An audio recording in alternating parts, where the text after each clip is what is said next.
दोस्तों, आज मैं सुन रहा था प्रेस कॉन्फ्रेंस जो कन्हैया जी के द्वारा किया गया। आज देश में प्रेस कॉन्फ्रेंस का भी कमी है। देश के तमाम बड़े नेता प्रेस कॉन्फ्रेंस करने से बचते रहे हैं। उस समय में शिक्षा जैसे गंभीर मुद्दा को लेकर के कन्हैया जी के द्वारा प्रेस कॉन्फ्रेंस किया गया। निश्चित रूप से आपको भी इस वीडियो को सुनना चाहिए, क्योंकि आप शिक्षा और शिक्षा के क्षेत्र से जुड़े हुए लोग हैं। साथ ही साथ आपका यह कर्तव्य भी बनता है कि आप इस वीडियो को अन्य तक पहुंचा दें। अधिक से अधिक आप शेयर करें। चैनल में यदि आप नए हैं तो चैनल को सब्सक्राइब कर लें। आज कन्हैया जी के द्वारा क्लासरूम व्यवस्था कैसी होनी चाहिए, उस पर उनके द्वारा चर्चा की जा रही थी। आज कोचिंग संस्थानों में क्या कुछ हो रहा है, उन पर उनके द्वारा खुल करके बात किया गया। कन्हैया जी कह रहे हैं कि आप पहले देखते होंगे कि चौक चौराहे पे कुछ एजेंट आते थे, कुछ लोग आते थे और कुछ पैसा शाम को कलेक्ट करते थे और उसको किसी बड़ी कंपनी में जमा कर देते थे। बाद में क्या हुआ, वो कंपनी भाग गई। आज ठीक उसी तरह का स्थिति कोचिंग संस्थानों का है। तो आखिर कोचिंग संस्थान इतना बढ़ कैसे गया, इस पर भी कन्हैया जी खुलकर बात कर रहे हैं। तो मैं आपको आगे उनके द्वारा क्या कुछ कहा गया है, इसका कुछ अंश सुनवाऊंगा। आप बने रहिएगा वीडियो में और वीडियो को जरूर देखिएगा। आज हम आपके बीच एक बहुत ही गंभीर विषय को लेकर प्रेस वार्ता करने के लिए आए हैं। आप तमाम साथियों ने देखा होगा कि पिछले कुछ दिनों से लगातार एक न्यूज़ रिपोर्ट हो रही है कि देश में अलग अलग तरह की जो कोचिंग संस्थान हैं, जो इंजीनियर बनाने का दावा करती है, डॉक्टर बनाने का दावा करती है, आईएएस आईपीएस बनाने का दावा करती है, वो विद्यार्थियों का और अभिभावकों का करोड़ों रुपया लेकर के फीस वसूल करके अचानक से गायब हो जा रहे हैं। मैं आपको एक बात याद दिलाना चाहता हूँ कि एक समय इस देश में ऐसा ही काम कुछ प्राइवेट बैंक किया करते थे। रोज़ शाम को उनके एजेंट जो है सब्जी बेचने वाले दुकानदार से, ठेला वाले, रिक्शा वाले, मिडिल क्लास नौकरी करने वाले लोगों के पैसे वसूलते थे और करोड़ों रुपया लेकर के अचानक से गायब हो जाते थे। जब भी इस तरह का कोई सिस्टमेटिक फेलियर होता है तो स्वाभाविक रूप से सरकार को उसकी जिम्मेवारी लेनी चाहिए। देश में जो आज शिक्षा व्यवस्था की हालत है वो बिल्कुल ठीक उसी तरह से है कि कबीर कहते हैं कि चलती चक्की देख कर दिया कबीरा रोए, दो पाटन के बीच में साबुत बचा न कोई।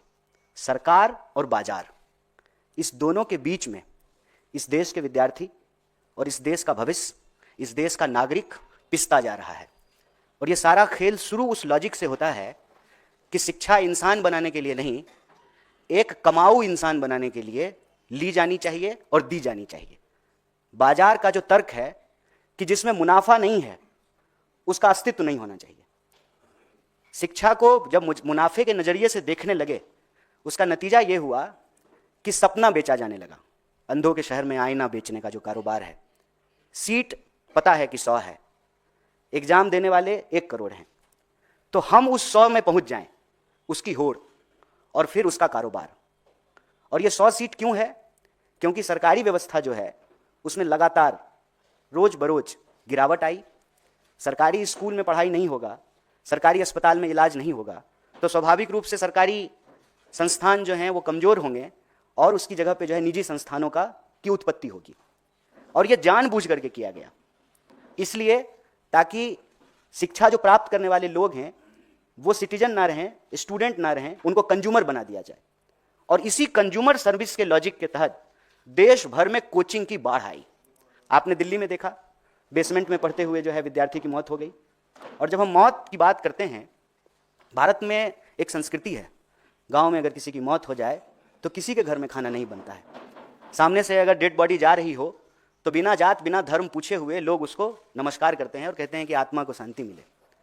लेकिन हम कितने असंवेदनशील हो गए हैं, या हमको व्यवस्था कितना असंवेदनशील बना दिया है कि हर घंटे लगभग 2 स्टूडेंट, 24 घंटे में कम से कम 28 स्टूडेंट सुसाइड कर रहे हैं। और स्थिति यह है कि इस देश में किसान आत्महत्या से नौजवान आत्महत्या ज़्यादा हो चुका है।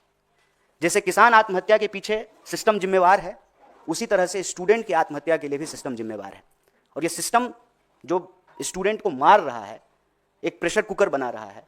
वो सिस्टम ऐसे बन रहा है कि एक तरफ रोज सपने बेचे जाएंगे। 5 ट्रिलियन की इकोनॉमी हो गई है। किसी एक इंसान का एग्जाम्पल ला करके सामने ये दिखाया जाएगा कि इसका पैकेज 1 करोड़ का है, और हर बच्चे को ये प्रेशर दिया जाएगा कि आप भी 1 करोड़ का पैकेज जो है प्राप्त कीजिए। कैसे प्राप्त करेंगे? सीट कितना है, कितना जो है एग्जाम हो रहा है, वैकेंसी कितनी है, free and fair transparent exam कितना होता है, रोजगार कितने उत्पन्न हो रहे हैं, इस पर कोई चर्चा नहीं होगी।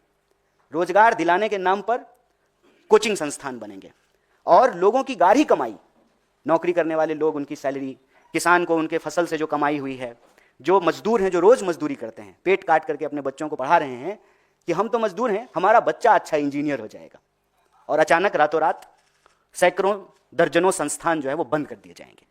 क्यों? क्योंकि उन्होंने मोटा फीस जो है वो वसूल लिया है माँ बाप का, और अब स्टूडेंट का क्या होगा वो स्टूडेंट जाने। और आपने देखा अभी गोरखपुर की एक लड़की जेईई की तैयारी कर रही थी और एक बड़ा ही मार्मिक पत्र जो है अपने माँ बाप के नाम लिखा, उसने सुसाइड कर लिया। और ये कोई एक बात नहीं है, मैं कह रहा हूं कि जब 24 घंटे में 28, कम से कम 28 स्टूडेंट सुसाइड कर रहे हैं, मतलब हर घंटे घड़ी का कांटा जब एक बार चक्कर घुमाए तो एक स्टूडेंट कम से कम इस देश के किसी न किसी कोने में सुसाइड कर ले रहा है। ये एक गंभीर विषय है, सरकार को इसकी जिम्मेवारी लेनी चाहिए। और शिक्षा बाजार की और मुनाफे की वस्तु नहीं है।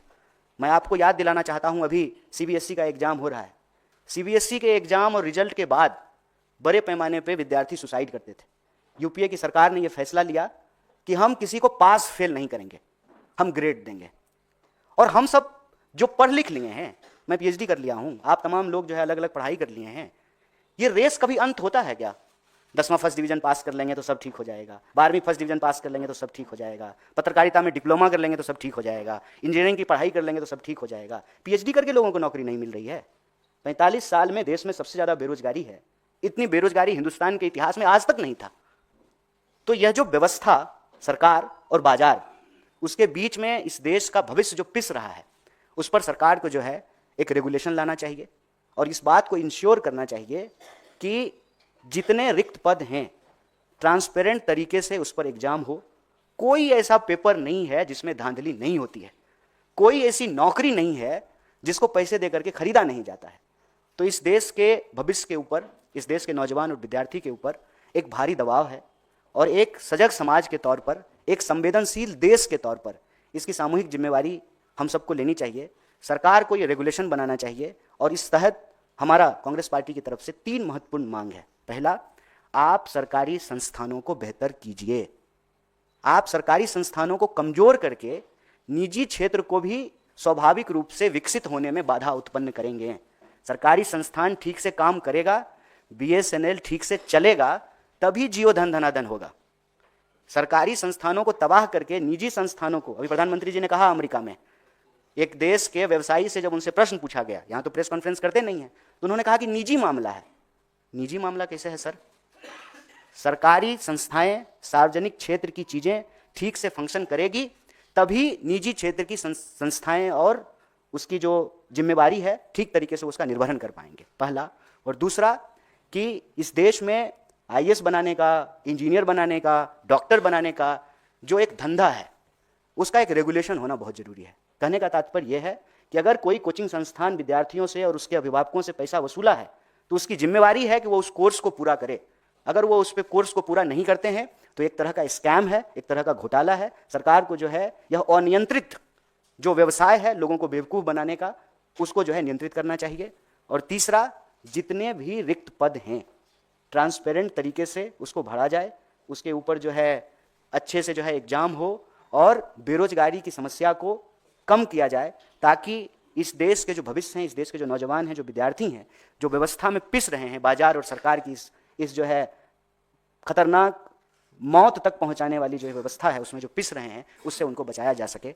इस विषय पे आप लोगों से बातचीत के लिए मैं यहाँ उपस्थित था और अभी जब इस संबंधित आपका अगर कोई प्रश्न है तो उसका हम जवाब देंगे। बहुत बहुत धन्यवाद।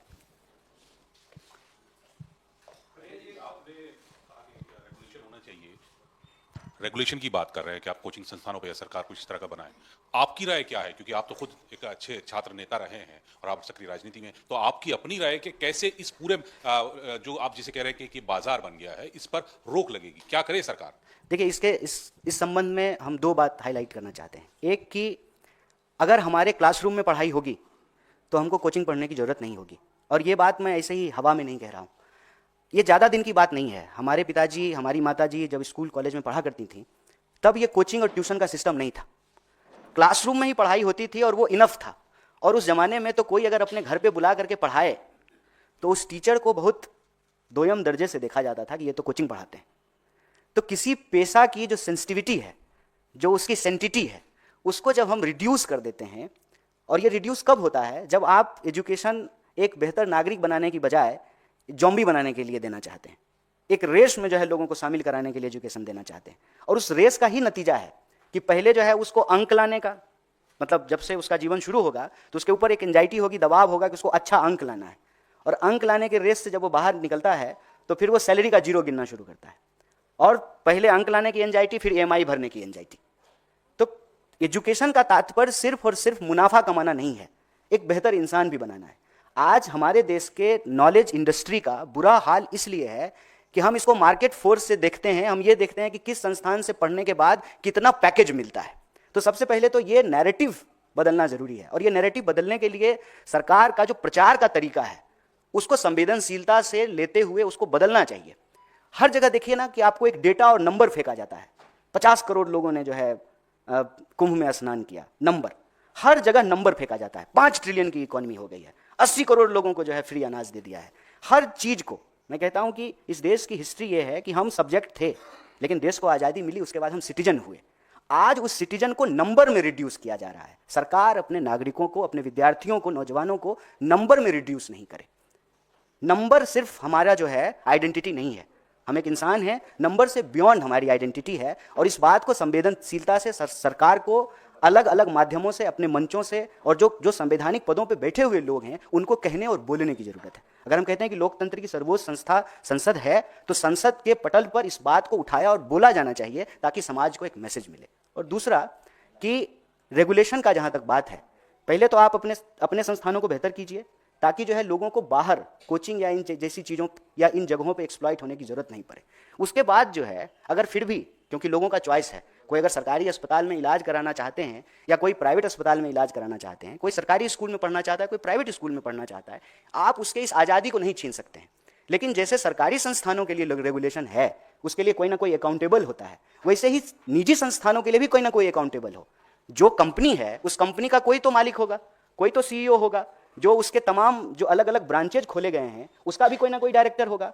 तो किसी को तो, अगर कोई क्राइम कर रहा है फीस ले करके और कोचिंग अचानक से बंद करके चला जा रहा है, तो किसी ना किसी की तो अकाउंटेबिलिटी तय करनी पड़ेगी ना। जिसके नाम से उनको कोचिंग खोलने का परमिशन दिया गया है, जिस जगह पे NOC लेकर के वो कोचिंग खोली गई है, उसके जो उत्तरदायी लोग हैं फिर उनको पकड़ा जाए कि अगर विद्यार्थियों का पैसा वसूल करके आप अचानक से जो है कोचिंग बंद करके गायब हो जाएंगे। और ये सिर्फ FITG का मामला नहीं है, अभी आप देखिए कि दूसरे कोचिंग संस्थान भी पैसा वसूल लिए हैं, स्टूडेंट से पैसा ले लिए हैं और अचानक से बंद करके चले गए।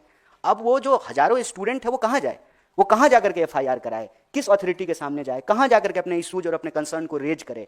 कोई तो जो है उसका जो है रिस्पॉन्सिबल और अकाउंटेबल होगा। तो सरकार उसकी अकाउंटेबिलिटी ले कि जब आप प्राइवेट स्कूल या प्राइवेट कोचिंग या प्राइवेट संस्थान को इजाजत दे रहे हैं ऑपरेट करने के लिए, तो जिसको आपने इजाजत दिया है उसमें अगर कोई डिस्क्रिपेंसीज होती है, कोई क्राइम होता है, तो फिर उसको ही जिम्मेवार भी ठहराया जाए।